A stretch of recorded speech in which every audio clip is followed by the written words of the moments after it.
dosa dan maut ke dunia ini, saudara. Tapi Yesus adalah gambaran Adam yang terakhir. Roma 5 di situ dikatakan. Yesus adalah Adam yang terakhir. Bagaimana dia menyelesaikan tugas Bapa dengan sempurna, sehingga oleh karena itulah dia membawa kasih karunia, dia membawa kebenaran, dan dia membawa kehidupan bagi manusia yang berdosa di dunia ini. Berikan kemuliaan bagi Tuhan, saudara. Ya.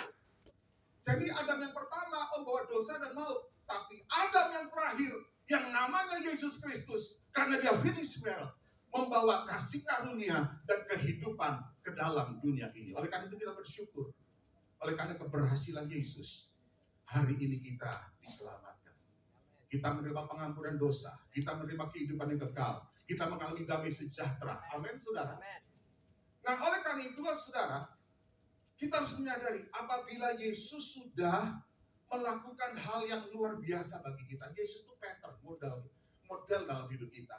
Tuhan juga mau di dalam hidup ini kita juga finishing well, menyelesaikan semua tugas yang Tuhan berikan di dalam kehidupan kita sampai akhir dengan sempurna. Ya, ada banyak orang seringkali begini, mengawali dengan baik, tapi tidak mengakhirinya dengan baik. Dan pelajaran yang sangat penting, banyak contoh-contoh tokoh-tokoh di dunia ini. Mereka berkuasa awalnya bagus, tapi akhirnya sekarang dicela oleh rakyatnya. Ya, di Filipina misalnya Pak Ferdinand Marcos. Itu contoh. Banyak sekali pemimpin yang mengawalnya dengan bagus, tapi selalu endingnya buruk. Kita lihat contoh di Alkitab Saul. Saul waktu diangkat jadi raja, dia bilang, oh saya ini paling kecil dari kaum saya. Suku saya itu kan kecil, orangnya sangat rendah hati. Awalnya startnya bagus, tapi kita lihat apa yang terjadi ketika dia sudah jadi raja. Dan akhirnya kisahnya begitu tragis, karena Tuhan menolak Saul. Ya, dan membuang Saul. Kenapa? Karena ketidaktaatan. Bahkan hatinya dipenuhi oleh dengki dan iri hati, berusaha mau membunuh Daud kan karena iri hati. Kita lihat contoh yang lain, Salomo, raja diurapi Tuhan, yang meminta hikmat dari Allah. Luar biasa. Memulai dengan bagus, hebat. Tapi kita lihat, dia tidak tahan nafsu. Dia punya istri begitu banyak, saudara. Sehingga terjadi akhirnya di akhir hidupnya, ternyata dia mengakhirinya dengan buruk. Hari ini saya memberitahu pada Anda sekalian, Tuhan mau supaya kita dalam hidup ini juga sama seperti Yesus yang finishing well. Biarlah ini menjadi moto hidup kita, supaya kita finishing well sepanjang hidup kita. Berikan kemuliaan bagi Tuhan, saudara. Nah, ada 3 hal yang penting dalam hidup ini yang harus kita selesaikan dengan baik. Ya, catat baik-baik, saudara, ini sesuatu yang penting. Yang pertama adalah yang kita harus selesaikan dengan baik adalah pertandingan iman kita sampai akhir. Saya memberitahu, saudara percaya Yesus bagus, saudara beriman pada Yesus bagus, tapi itu barulah awal. Jadi ketika orang dibaptis itu baru langkah awal, start perjalanan rohani Anda. Untuk apa? Kekekalan dimulai. Perjalanan hidup Anda untuk mencapai kekekalan itu baru dimulai. Dan ada banyak hal yang membuat banyak orang Kristen tergelincir dan jatuh, saudara. Sehingga tidak heran ada banyak orang yang tidak sampai garis akhir. Kalau kita baca 2 Timotius 4 ayat ke-6 sampai dengan ke-7, firman Allah berkata demikian. Yuk kita baca ya. 2, 3. Mengenai diriku, darahku sudah mulai dicurahkan sebagai persembahan. Dan saat apa? Kematianku sudah dekat. Setiap kita akan tiba di titik yang namanya point of no return. Titik yang tidak bisa mundur. Yaitu namanya kematian. Ya, yang membedakan adalah mungkin Anda duluan, saya belakangan. Atau saya belakangan, Anda duluan. Waktu saya ke Israel, saudara, kan baru pulang nih saya. Difoto di depan kota Yerusalem. Wah, kita pada foto. Fotografernya udah tua. Dan meledek kita, sudah lagi foto.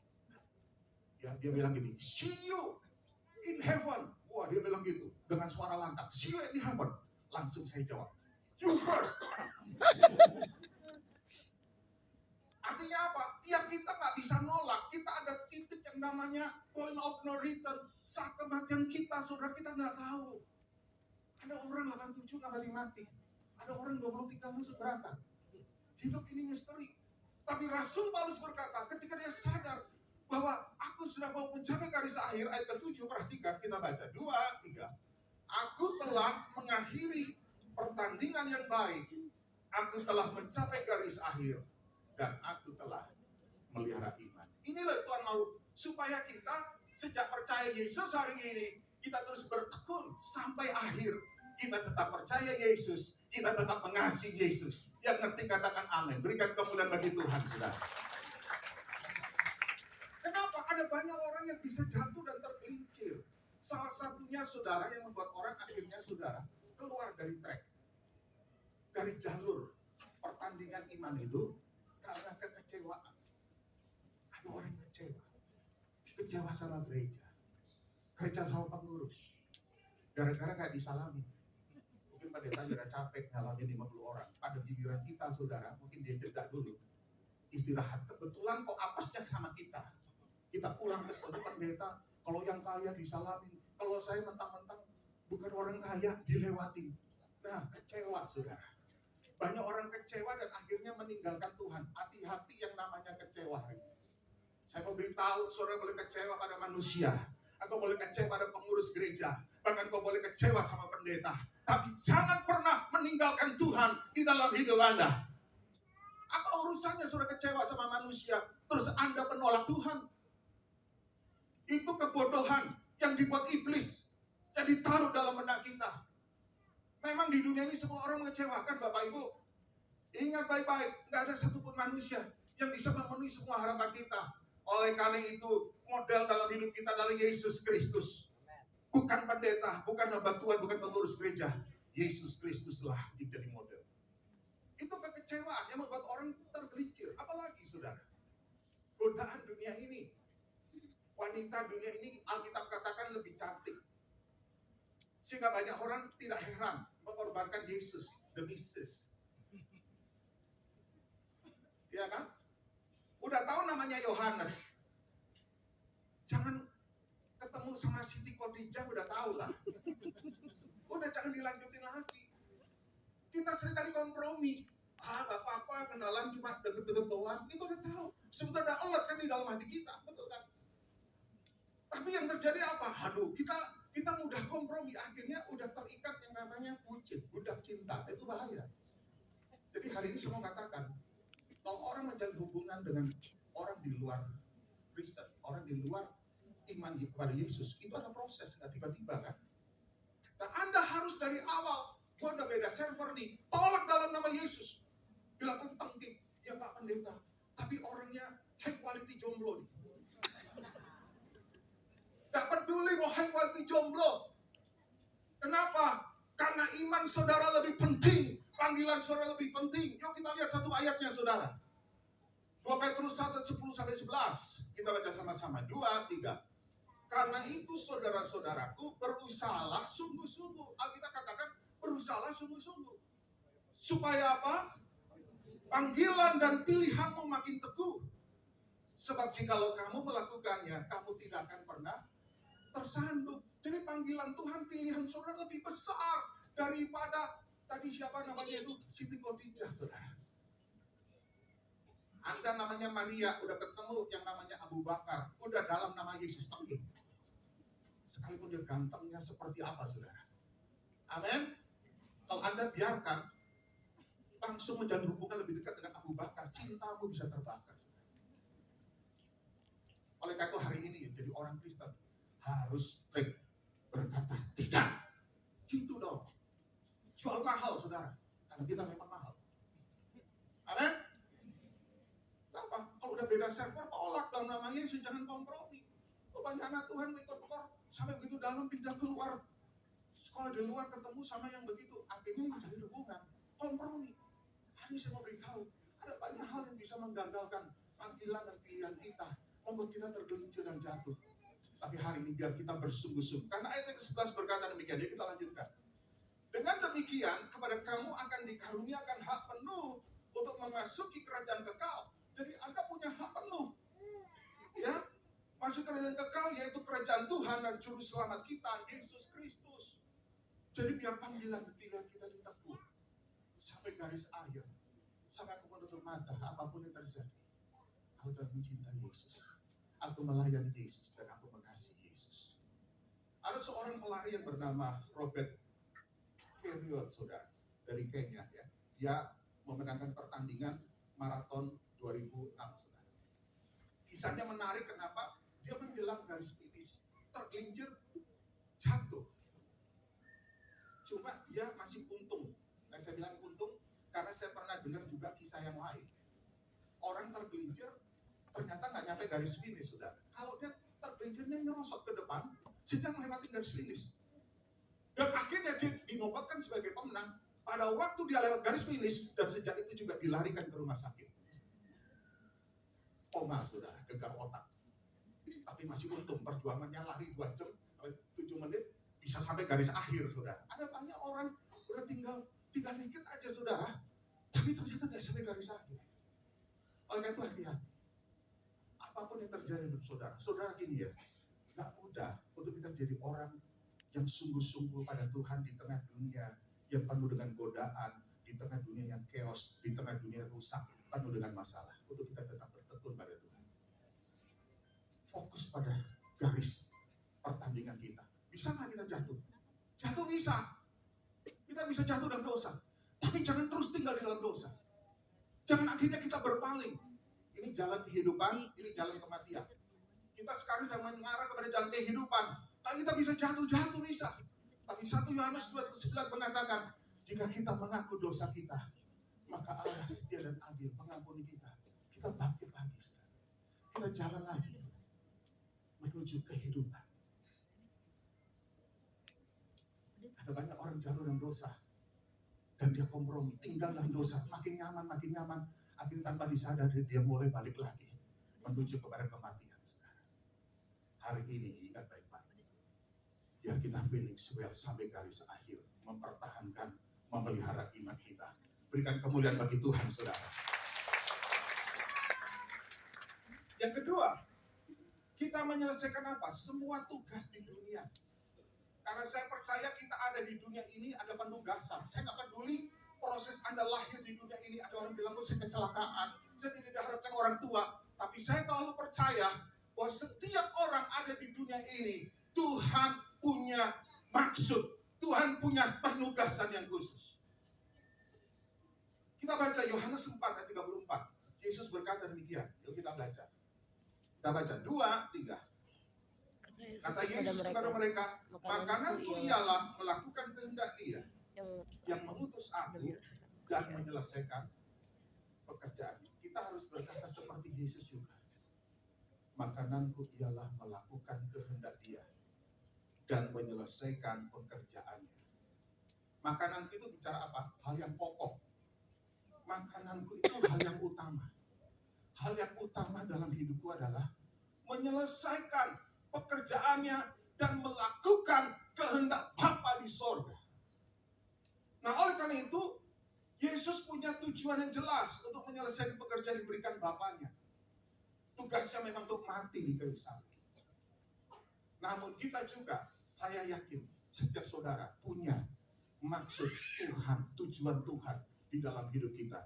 Mazmur 139, 16 berkata demikian. Yuk kita baca sama-sama ya. 2, 3. Matamu melihat selagi aku bakal anak. Jadi dalam embrio, Tuhan itu udah melihat hidup kita loh. Ya, lanjutkan. Dan dalam kitabmu semuanya tertulis hari-hari yang akan dibentuk sebelum ada satupun daripadanya. Dan ayat berkata, dalam kitabnya Tuhan semuanya tertulis hari-hari akan dibentuk. Perhatikan kata dibentuk di sini tuh yatsar. Yatsar itu memiliki pengertian maksud atau tujuan. Jadi dengan kata lain saya terjemahkan secara bebas gini ya. Dalam kitabmu semuanya tertulis hari-hari yang kau rencanakan sesuai tujuanmu. Jadi hidup kita ini hari-harinya telah direncanakan Tuhan. Track hidup kita, saudara, track hidup kita sudah diatur Tuhan. Ya, karena Tuhan punya rencana sebelum itu ada, Alkitab katakan.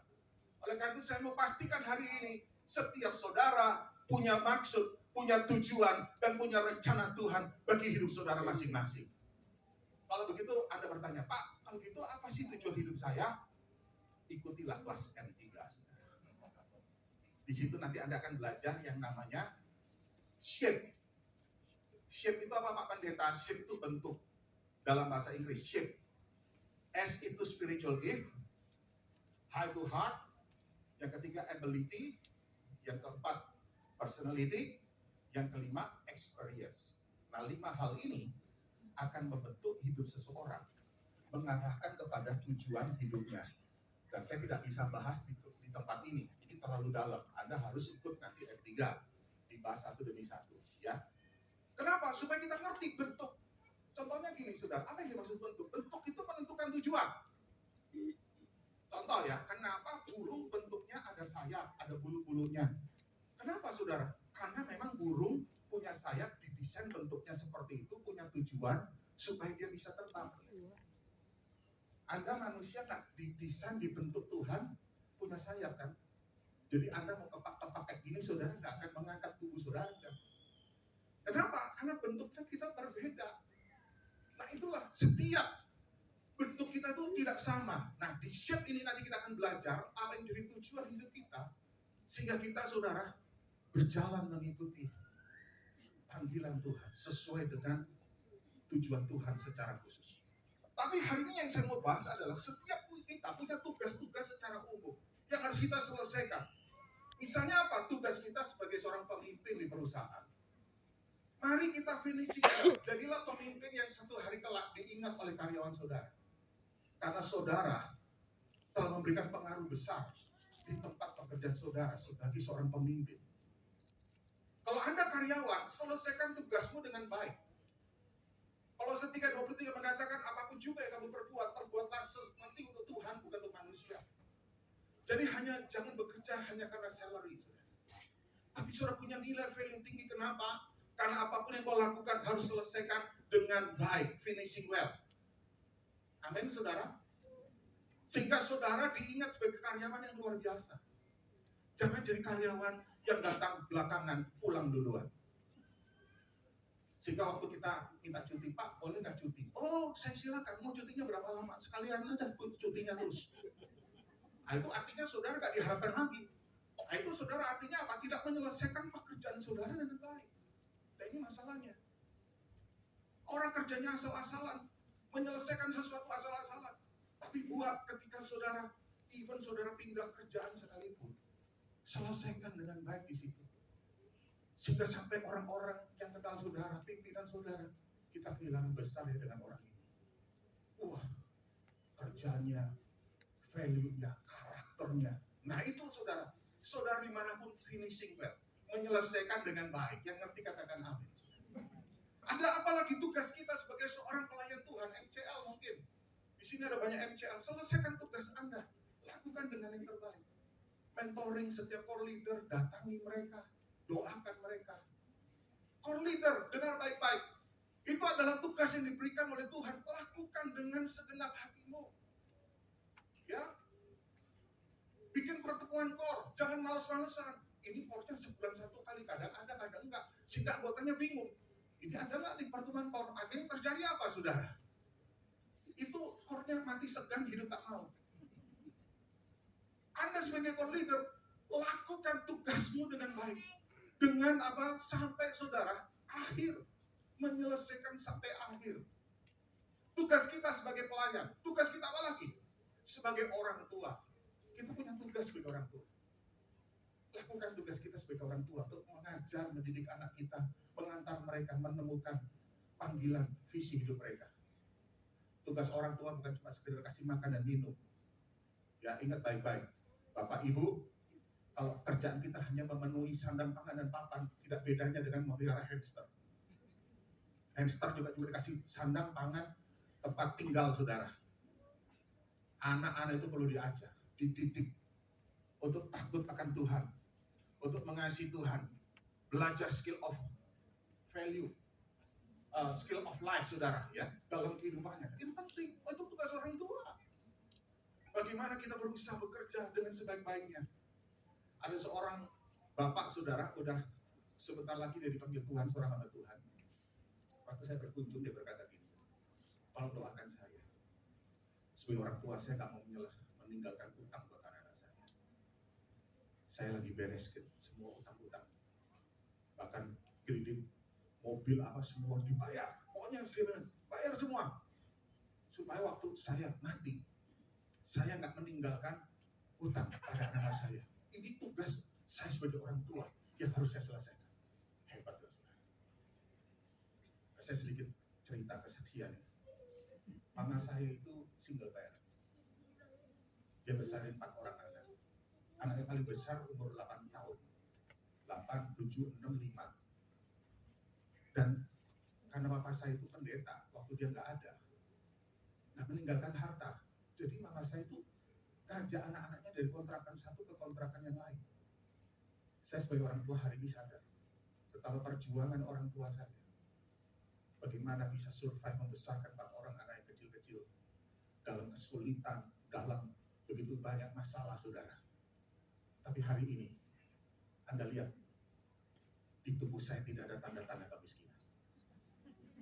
Betul tak? Kebanyakan gizi malah. Tapi saya harus katakan, dia telah finishing.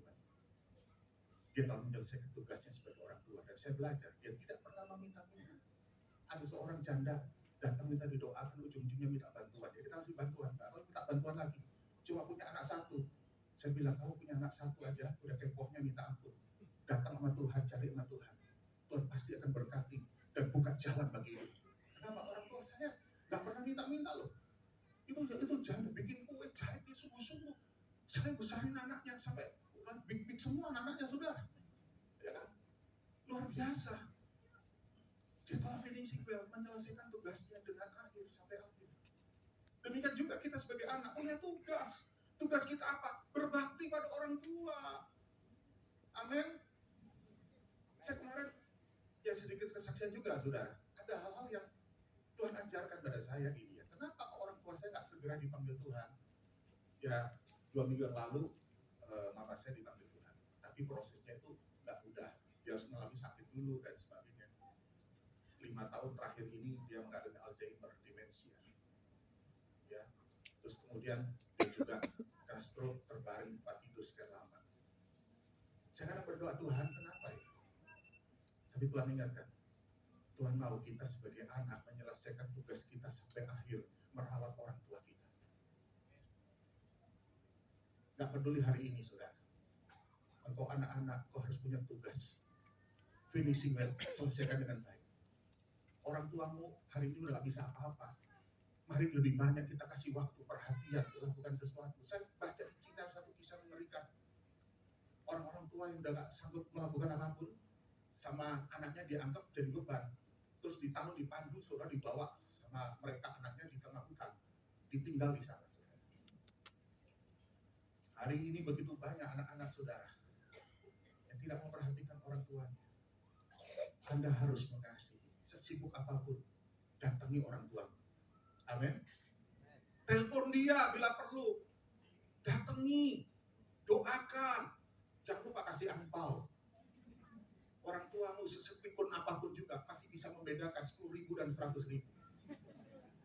Soal uang itu saudara, orang tua nggak akan pernah lupa. Nah, itu yang aneh, itu keajaiban menurut saya, saudara. Oleh karena itu saudara, selesaikan tugas Anda tuh berbakti ngurus orang tua. Hari ini saya tahu ada anak-anak yang harus merawat orang tuanya di dalam kondisi yang seperti itu. Hari ini saya mau beritahu Anda, finishing well, lakukan. Sudah, aku sebagai anak menyelesaikan tugasmu sebagai anak yang sangat berbakti pada orang tua. Amin. Tugas kita apa lagi? Sebagai seorang suami, lakukan tugasmu sebagai suami dengan baik. Alkitab berkata, kasihilah istrimu dan jangan berlaku kasar terhadap dia. Itu nggak gampang, saudara. Ya, karena kadang-kadang memang istri itu ada beda tutup kali ya dengan suami. Jadi kalau ngomong tuh kadang-kadang ada kakak nyambung-nyambungnya juga, saudara ya. Nah, tapi hal kita mengajarkan tuh kita harus belajar. Nah, satu hari waktu saya pergi ke Israel, saya lupa sudah 5 kali atau 6 kali ke Israel ya. Perjalanan ke berapa? Saya bawa rombongan aneh, saudara. Ini bukan rombongan dari NBC. Setengahnya dari HKBP, setengahnya dari Hotintong. Sedangkan saya dari gereja karismatik. Bingung nggak, saudara? Jadi waktu saya, waduh, ini HKBP, ini Hotintong. Tapi puji Tuhan saya bisa melewati. Suatu hari ketika saya duduk, ada seorang ibu datang sama saya. Ini orang Batak ya. Dan pernikahannya udah cukup lanjut ya. Suaminya udah cukup berumur juga. Terus dia bilang, Pak Pendeta, saya bersyukur punya suami yang begitu baik mengasihi saya. Sejak dia menikah sampai sekarang, dia itu begitu perhatian, gak pernah lupa. Setiap pagi memberikan air minum, kasih kue, kasih vitamin. Saya bersyukur punya suami seperti itu. Langsung tiba-tiba saya seperti tertampar muka saya, saudara. Aduh, saya belum sebaik itu sebagai seorang suami, saudara. Tapi yang saya sering lihat adalah banyak sekali ibu-ibu bilang, Pak Pendeta, saya sangat bersabar dengan suami saya. Saya cuma menunggu kapan Tuhan panggil dia dengan segera. Jarang tuh ada istri yang sama ngomong, aku bersyukur punya suami. Nah itu artinya saudara sebagai suami finishing well. Amin. Pernikahanmu berhasil pada waktu kapan? Pada waktu pasanganmu berkata, aku bersyukur pernah menikah dengan kamu. Nah itu saudara. Ya, itu finishing well. Tapi kalau orang gue nyesel nikah sama kamu, nah itu berarti kita tidak melaksanakan tugas dengan baik. Sebagai suami, sebagai istri juga lakukan tugas Anda sebaik mungkin. Yaitu apa? Tunduk dan hormat pada suamimu. Sekalipun suamimu lemot dikit nggak apa-apa. Ya, tapi Alkitab berkata tunduk dan hormat pada suami. Nah, itu nggak mudah, saudara. Tapi lakukan sampai tugas kita sampai akhir. Oke, ini saudara, kita selesaikan tugas kita di bumi. Yang ketiga, yang terakhir. Yang ketiga adalah menghasilkan buah-buah dalam kehidupan. Jadi apa yang harus kita selesaikan dengan baik, saudara, hidup kita? Hidup kita harus menghasilkan buah-buah. Ya, hidup kita harus menghasilkan buah-buah. Pak, buah-buah itu apa sih? Buah-buah itu sesuatu yang bisa dinikmati oleh orang lain. Yang namanya buah tidak dinikmati pohonnya sendiri, yang dinikmati oleh orang lain. Sementara kita ada di dunia yang sangat sebentar, fana ini Alkitab katakan, mengingatkan kita betapa hidup di dunia itu sangat singkat. Rasul Paulus mengatakan Filipi 1:22 berkata demikian. Yuk kita baca sama-sama ya. Filipi 1:22. 2, 3. Tetapi jika aku harus hidup di dunia ini, jadi jika aku masih hidup di dunia, jantungku masih berdetak, napasku masih ada, ya kan? Aliran darahku masih berjalan dengan baik. Itu berarti apa? Bagiku bekerja memberi buah. Jadi mana yang harus kupilih aku tidak tahu. Jadi hidup adalah kesempatan yang Tuhan berikan untuk kita menghasilkan buah. Nah saya bahas dengan singkat ya. Yang dimaksud buah itu bisa buah jiwa-jiwa yang kita bisa persembahkan pada Tuhan. Jadilah orang Kristen saudara yang membawa jiwa-jiwa. Itu adalah buah yang kita bawa pada Tuhan. Jangan jadi orang Kristen bertahun-tahun, udah 25 tahun, saudara tidak pernah cerita sama Yesus, tentang Yesus pada partner saudara. Kita jalan sama-sama udah 15 tahun, gak pernah sedikit pun kita cerita tentang Yesus. Hari ini saudara mulai cerita tentang siapa itu Yesus. Ya, ini yang pertama, buah jiwa-jiwa. Yang kedua adalah perbuatan baik, pekerjaan baik, itu buah. Ketika Anda melakukan kebaikan pada orang lain, itu dirasakan orang lain. Saya kadang-kadang kasihan di tempat parkir, saudara. Orang di kotak 1 meteran gitu ya, itu beberapa jam kena polusi. Kita kasih 10.000, 20.000 nggak membuat kita susah, saudara. Oh dia berterima kasih, oh terima kasih Pak ya, terima kasih Pak. Jadi itu kebaikan yang kita bisa lakukan. Anda nggak perlu harus jadi orang kaya dulu, nggak harus jadi orang yang punya banyak harta dulu untuk melakukan kebaikan, enggak. Lakukan hal-hal yang kecil dengan hati yang besar, saudara. Kepada siapa? Orang-orang yang sederhana. Itu yang penjaga toilet, kasihan saudara, polusi di sana, pasti dia nggak mau kan, karena terpaksa aja. Kita bisa berkati dia. Tukang sayur lewat di depan rumah kita. Waduh, panas terik, saudara, matahari, waduh udah berpelut, sayurnya begitu masih banyak, sudah belum ada yang laku. Kita jadi orang Kristen, jangan pelit. Akhirnya belanja, saudara. Nawarnya nggak kira-kira. Ini kangkung berapa? 2.000. Gimana kalau 500? Sama orang kecil ini kita kayaknya mau merampok, saudara. Ya, jangan begitu. Ya memang saya tahu kalau ibu-ibu, orang tua itu kalau nggak nawar itu nggak afdol, saudara. Sama dengan ibu saya dulu, waktu kami masih tinggal di Celduk. tukang sayur lewat suruh ditawar ya kayak begitu. Saya bilang, Mami, udah nggak usah ditawar, biar saya yang tawar. Kalau saya nawar beda, saudara. Udah, Mami duduk aja ya. Ini berapa kangkung? 2.000. Gimana kalau 4.000? Kaget saudara. Ini tempe berapa? 3.000. Gimana kalau 5.000? Waduh. Itu tukang sayur demen. Setiap kali dia selalu mampir ke tempat kita, saudara, nggak ngelewatin. Nah, beda kalau orang, ya Anda sampai ini udah disebelin tukang sayur jangan lewat ke rumah saudara, itu artinya sudah ditandain. Sama tukang sayur akan cerita, lu jangan lewat ya, rumah nomor 27, namanya Pak Yohanes. Gampang taunya, ada banyak lagu rohani sering keluar. Wah, lagu rohani, ada salib. Itu kalau melamarnya nggak kira-kira, pelitnya minta ampun. Nah, itulah kenapa tukang sayur jarang lewat di depan rumah saudara. Tapi ini sering lewat. Waduh, tawarnya senang saudara. Satu hari, saya ingat tak lupa saudara. Waktu lebaran seperti sekarang, itu tukang sayur kasih parcel sama saya.